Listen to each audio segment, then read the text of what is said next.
आवाज येतो का सगळ्यांना माझा? ओके. आता एकच लक्षात घ्या, एका तासामध्ये बुद्धिमत्ताचे हे चारही घटक आपण कव्हर करणार आहोत.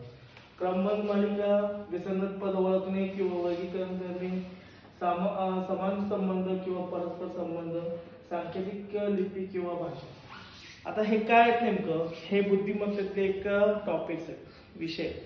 आता हे कसं आहे, आपल्याला हे कव्हर करण्यासाठी 1 तास खूप झाला आणि आपण रेग्युलर असं बुद्धिमत्ता हा घटक किंवा बुद्धिमत्ता हा जो सब्जेक्ट आहे, विषय आहे, ह्याला ऑलमोस्ट नाही म्हणलं तर 1 महिना लावतात लोक. आपण तसं करणार नाही आहोत. 15 दिवसामध्ये आपण बुद्धिमत्तेचे सर्व topic step to step wise आपण कव्हर करणार आहोत. तर पहिली गोष्ट तर हे सांगायचं मला की आमिर कवटेकर हे माझं यूट्यूबचं चॅनलचं नाव आहे.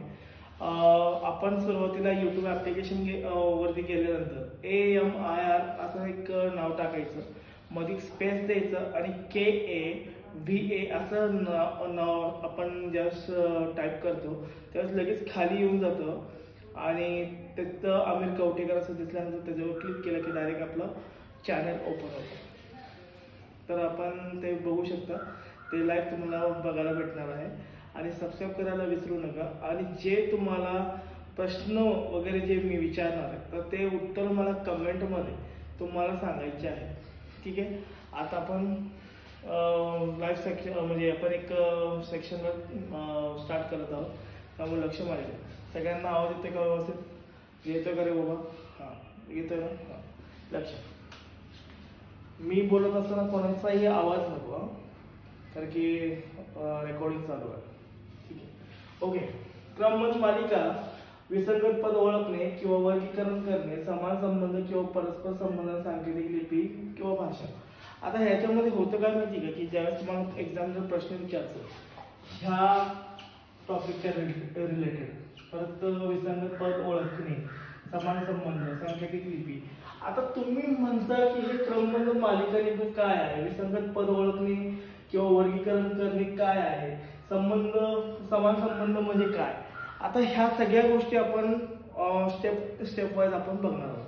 पहिलं समजून घ्यायचं क्रमबद्ध मालिका म्हणजे काय की बाबा एक इंग्रजी भाषेमध्ये आपण A to Z पर्यंत जे अल्फाबेट्स किंवा जे अक्षर लिहितो आपण, तर A पासून Z पर्यंत अल्फाबेट लिहिण्याची पद्धत आहे.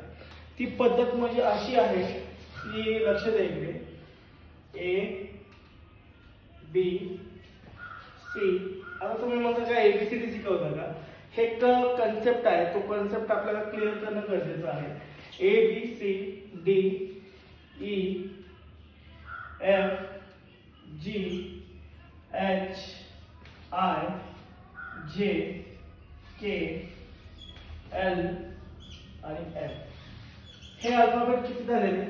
हे अल्फाबेट 13 झाले. बघा, 1 2 3 4 5 6 7 8 9 10 11 12 13. हे अल्फाबेट असे 13 लिहिल्यानंतर M च्या खाली आपल्याला N असं लिहायचं. N O P Q R S T U V W X Y Z. ठीक आहे. ते असे एक अल्फाबेट्स आपण घेऊन घ्यायचे. ठीक आहे. आता असे अल्फाबेट लिहिल्यानंतर आता क्रमबद्ध मालिकामध्ये विचारलं जातं की आता समजा फॉर एक्झाम्पल B नंतर एक अक्षर सोडून D आहे, D अक्षर सोडून F आहे, F अक्षर सोडून H आहे, तर पुढचं अक्षर काय असेल असं विचारतात. तर आपण काय लिहिणार? एक एक अक्षर आपण वगळलेलं. म्हणजे काय तुम्हाला सांगायचं हे आहे मला की क्रमबद्ध मालिकामध्ये आपल्याला वेगळं काही घटक शोधायचे नसतात किंवा असं हे करायचं नसतं. जसं फॉर एक्झाम्पल आता इथं मी B आहे, आता एक प्रश्न लिहितो, B आहे, कॉमन D आहे, परत F आहे, मग पुढचा अक्षर काय आहे? आता एक अक्षर आपण काय केलंय? वगळलेलं. परत हे अक्षर काय केलंय? वगळलेलं. H, F नंतर काय येणार आहे? H येणार. तर हे आपलं उत्तर असणार. म्हणजे पुढचं अक्षर आपल्याला फाइंड करायचं असतं किंवा अक्षरमाला काय असू शकते असं आपल्याला शोधायचं असतं. ठीक आहे. आता हे तर झालं हे क्रमबद्ध मालिकामध्ये. विसंगत पद ओळखणे म्हणजे काय असतं? विसंगत पद ओळखणे म्हणजे बघ, आता मी समजा BC लिहिले, BC परत FG लिहिले, परत JK लिहिले आणि परत PQ लिहिले. आता यापैकी ऑड दिसणारा शब्द कोणता, अक्षर कोणतं आहे असा प्रश्न विचारल्यानंतर तुमच्या डोक्यात काय येणार? आता बघा हे BC हे एक अक्षर आहे, हे काय केलेलं आहे BC नंतर FG घेतलेलं आहे. FG अक्षर दिसतंय आपल्याला, पण दोन अक्षर सोडून आपण FG घेतलेलं असं यांनी घेतलेलं. ओके, ते FG सोडून परत दोन अक्षर वगळले, मग JK घेतलं असं. ठीक आहे, तर मग परत हे दोन अक्षर सोडून हे पाहिजे होतं, तर PQ आपण लिहिलं. म्हणजे हे काय आहे? हे विसंगत आहे, म्हणजे ऑड आहे. आपल्याला ऑड हे शोधायचं, एक लक्षात घ्यायचं, म्हणजे आपल्याला विसंगत पद ओळखणे हे आपलं काम. आणि ह्याच्यामध्ये क्रमबद्ध मालिकामध्ये आपल्याला पुढचं अक्षरमाला काय असू शकते किंवा पुढचं काय आहे हे आपल्याला शोधणं गरजेचं असतं. ठीक आहे, समान संबंध किंवा परस्पर संबंध. आता ह्याच्यामध्ये आता बघा ध्वनी काय कुठल्या खेळाशी संबंध आहे? क्रिकेटशी. आणि तसंच मग जर ध्वनीचा संबंध क्रिकेटशी आहे तर सानिया मिर्झाशी संबंध कशाशी असा प्रश्न विचारला जातो. त्यावेळेस संबंध विचारतायत ना, हे आपल्याला कळलं पाहिजे की संबंध कुणाचा संबंध कुणाशी आहे. हे संबंध जोपर्यंत आपल्याला कळत नाही तोपर्यंत आपल्याला उत्तर येणार नाही, हे समजून घ्यायचं. दुसरं सांकेतिक लिपी किंवा भाषा. आता एक लक्षात घ्या, प्रत्येक अल्फाबेटला काय अक्षर म्हणजे अंक आहे. आता A पासून Z पर्यंत, 1 पासून ते Z पर्यंत किती अंक आहेत? 26 आहेत. इकडे बघा, इकडून 13, 13 दुनी 26, म्हणजे हे अल्फाबेट किती आहेत? 26. आता प्रत्येक अल्फाबेटला काही अंक आहेत, ते कसे ओळखायचे? हा बघा, A पासून D पर्यंत हे तर 1 2 3 4 हे अंक असतातच. ओके, E ला आपण कसं आपण लक्षात ठेवायचं? E हे 5 क्रमांकाला आहे, तसं E ला आपण 5 करून टाकायचं. कसं? बघा, इथं E सारखं दिसतंय ना, हे असं, हे नाही अशी रेख पुसून टाकायची आणि ह्याला असं काढी ओढायची. म्हणजे E हा 5 क्रमांक आहे, D ला 4 आहे, C ला 3 आहे, B ला 2 आहे, A ला 1 आहे. चला ठीक आहे. F ला जर दक्षिण साईडला असं जर फिरवलं खालच्या साईडला तर हे F असा दिसणार. तर ह्याला काय करायचं? एक दांडी मारायची. ह्या कसा दिसतोय? 6 सारखा दिसतोय का? म्हणजे F ला हा 7 क्रमांक आहे. G च्या पोटामध्ये 7 काढायचं असं, म्हणजे G चा क्रमांक काय आला? 7. ओके, आता H आहे, H दिसतोय, इथं काय करायचं? H ला एक दांडी अशी मारायची, खाली एक दांडी मारायची, म्हणजे आपल्याला हा कसा दिसणार? 8 असा दिसणार. H कसा दिसणार आहे? 8 सारखा दिसणार. म्हणजे H ला क्रमांक किती? 8. आता अनुक्रमे क्रमांक I चा किती आहे बघा? 1 2 3 4 5 6 7 8. पुढचा क्रमांक कुठला? 9. म्हणजे I ला काय आला? क्रमांक 9. मग आपल्याला माहिती पत्ते पण खेळतो, है की नाही? पत्ते पण खेळतो, तर पत्ते मध्ये गोट्याला नेहमी 10 अंक असतो. पत्त्यामध्ये गोट्याला नेहमी 10 अंक असतो. आता K आहे, K ची एक लाईन अशी आहे आणि कसं आहे? K अशा पद्धतीने काढलेला आहे, म्हणजे तार आहे समजा, ते तारला ठोकून कसं केलं? K सारखं. आता ही वाकलेली तार किंवा अशी मोडलेली तार आहे ना, आपण काय करायचं? डायरेक्ट ठोकून सरळ करायचं. म्हणजे हे कसं दिसणार? असं दिसणार, पॅरलल दिसणार, एक सारखं. समजलं? एक सारखं कळलं ना रे? हा, ओके. आता बघा L. आता आपण एक लक्षात ठेवायचं, L मध्ये आपण लाईट पकडूया. आवड है की लाईट? LIKE. हे किती अक्षर आहेत? 4 अक्षर आहेत. मग 4 अक्षरच्या मागील अंक कोणता? 4 आणि 3 त्याचा गुणाकार 4 त्रिक 12 म्हणजे L ला लाईक ला 12. ओके, आता हे M जे दिसतंय, आता बघा इकडे लक्ष द्या. M अशा पद्धतीने आहे. ह्याला जर आपण पश्चिमेला जर असं फिरवलं, ह्या M ला असं या साईडला पश्चिमी साईडला फिरवलं तर इथे एक दांडी ते M कसा दिसणार आहे, 13 सारखं दिसणार आहे. पण N ला काय करायचं, N आहे तसाच काढायचा, फक्त याला अशा पद्धतीने हा 4 वाला का इथं फक्त एक दांडी ओढायला विसरायचं. कसा दिसतो हा 14, म्हणजे N ला क्रमांक कितवा 14. ठीक आहे. कांदे O म्हणलं की ऑनियन हाय, कांदे 15 रुपये किलो. समजलं. हे कालचं पण सेक्शन झालं होतं, पण लाईव्ह चांगला आलेलं नाही मुळे काय आपण केलं, म्हणजे थोडंसं बोलण्यात चुकलो. लाईव्ह जे व्हिडिओ जे आपण घेतले होते ना, तर लाईव्ह लेक्चरमध्ये थोडंसं फिसकटलं आणि त्यामुळे आपल्याला ते लाईव्ह डिलीट करावं लागलं. आता हे रेकॉर्डिंग करून आपल्याला अपलोड करावं लागतंय, कारण की हे जे कॅमेऱ्याची म्हणजे काय म्हणतात मोबाईलची क्लिअरिटी एवढी चांगली नाही आहे, त्यामुळे आपण या गोष्टी आपण करतो. ठीक आहे. आता हे जर P आहे, P जर आहे ना असं दक्षिण साईडला असं फिरवलं तर हा कसा दिसणार आहे, असा दिसणार, म्हणजे 6 सारखा दिसतोय. फक्त एक दांडी अशी ओढली की P ला क्रमांक काय आला 16. आता G च्या पोटात आपण 7 काढलं तर Q च्या पोटात आपण 7 काढायचं, पुढे एक दांडी ओढायची असे. कसा दिसतो हा 17. G च्या पोटात 7 आणि Q च्या पोटात 17.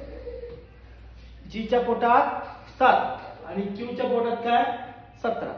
ठीक आहे. R, आता R जर आपल्याला दक्षिण साईडला जर फिरवलं तर हा R असा दिसणार. आपण काय करायचं, ह्याला एक अशी अंडा घेऊन टाकायचा. हा 8 सारखा दिसतोय ना, इथे एक दांडी घेऊन टाकायची. म्हणजे R ला अंक किती 18. आपल्याला माहिती 18 नंतर 19 येतं बाबा.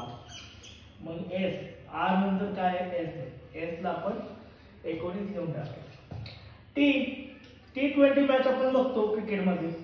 T20 मॅच हाय की 20, 21 म्हणजे 20 नंतर 21 असतं U ला, समजून जाईल. आता हे 2 दांडे दिसत आहेत, 2 दांडे दिसतात म्हणून इथं काय करायचं, एक दांडीला 2 देऊन टाकायचं, दुसऱ्या दांडीला 2 देऊन टाकायचं. 2 एकामेकाला जवळ आले की हा कसा दिसणार आहे 22. म्हणजे V ला 22 अंक असतो, लक्षात घ्या. आता ह्या W ला जर मी काय केलं, ह्या W ला जर मी पश्चिम साईडला फिरवलं तर हा कसा दिसणार आहे 3 सारखा दिसणार. मग इथं परत 2 देऊन टाका.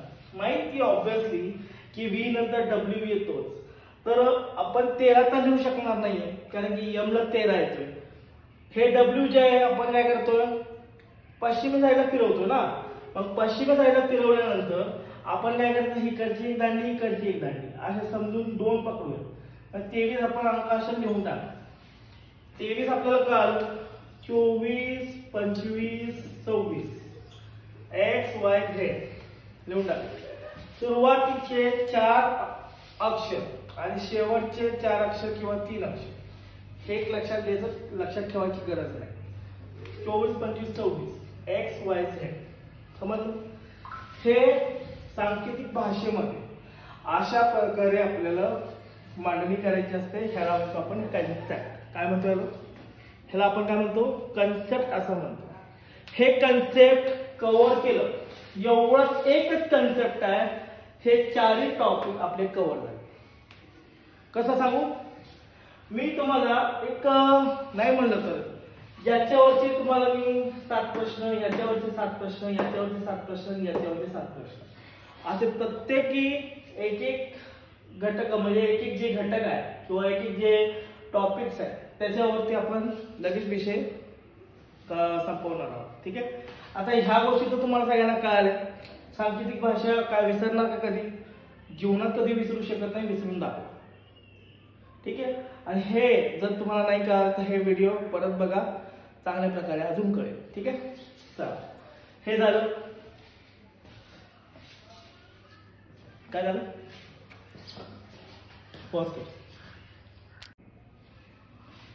लक्ष. आता बघा, हे कन्सेप्ट मी तुम्हाला सांगितलं होतं, बरोबर.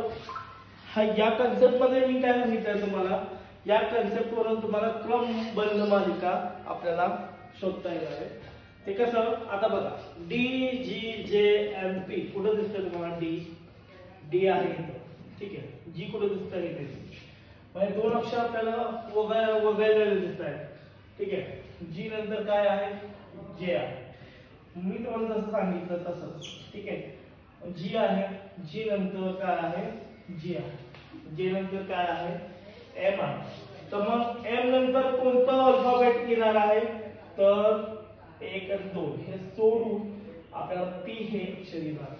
पी. आता पी अक्षर आलेलं आहे. पी अक्षर नंतर काय येईल असं विचारलं तर दोन अक्षर वगळायचे आणि मग ह्याचं अक्षर येणार आहे एस. काय येतात? Alphabet S. ठीक आहे. आता इकडे काय आहे? C N. कुठे दिसतं? C N. C. Okay. C N लांब लांब पर्यंत काय संबंध नाही, म्हणजे ह्या सी एन चा काय संबंध नाही आहे.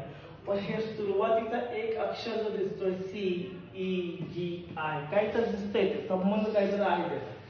मग ते काय संबंध आहे? किती अक्षर सोडून ते फरक कितीचा पडला आपल्याला ते जाणून घेणं गरजेचं असतं. सी. आता सी नंतर काय आहे? ई आहे. मग इथं अक्षर एक वगळलेलं. ठीक आहे. सी नंतर काय आहे? ई. ई नंतर काय आहे? जी. जी नंतर काय आहे? आय. आय नंतर काय आहे? के. तर आपण के अक्षर हे लिहिणार. ठीक आहे. आता ह्याच्यामध्ये एन पी आर कुठे आहे बघायचं. एन आहे.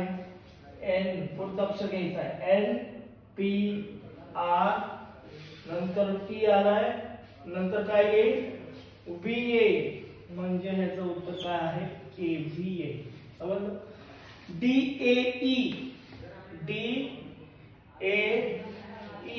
आता बघा, डी नंतर मागचे दोन अक्षर वगळलेले आहेत आणि ए घेतला, म्हणजे दोन अक्षर सोडून तिसरा अक्षर घेतलेला आहे मागून. डी नंतर मागचा अक्षर किती आहे? दोन अक्षर सोडून तिसरा अक्षर घेतलेला आहे. ओके. आणि नंतर पुढचं अक्षर एक आहे. ठीक आहे. डी नंतर दोन अक्षर सोडून एक, म्हणजे डी ए ई असं घ्यायचं. म्हणजे आपल्याला काय करावं लागेल? डी ए ई चा पुढचा फरकातला फरक बघावा लागेल. ठीक आहे. एफ कुठं दिसतोय? टी ए ई हे का, तर ई नंतर काय आहे? एफ आहे. ठीक आहे.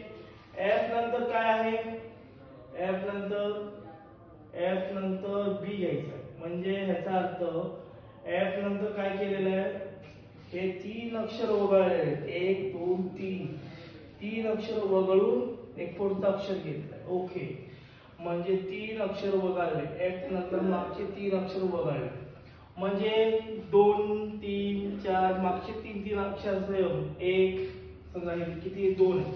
2 नंतर 3, 3 नंतर 4 असे अक्षर वगळायचे. I hope so. बघूया. ठीक आहे.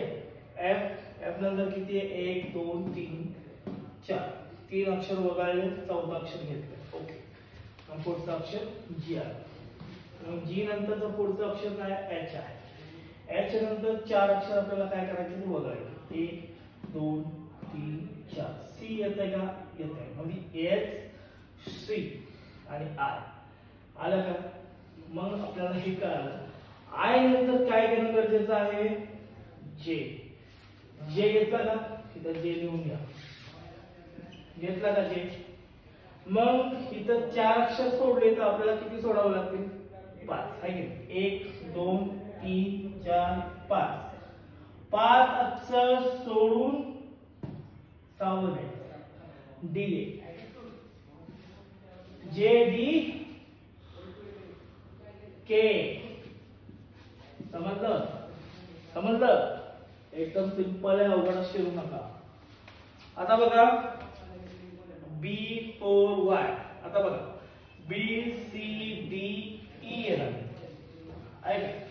B नंतर सी आहे, सी नंतर डी आहे बघा, B C D E, E नंतर काय एफ आहे. ओके, आता यू आहे, आता यू कुठून असते, you U V W x Y, U V आलं का, यू व्ही.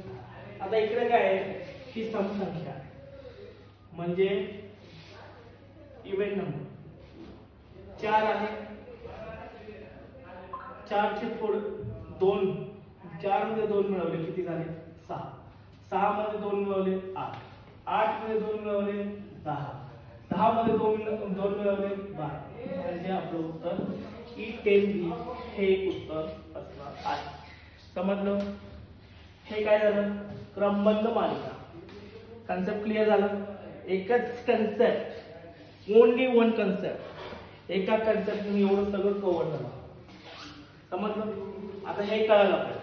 पुढचं बघू. एकदम सिंपल आहे, हार्ड मध्ये शिरायचं नाहीये. 2 मिनिटं.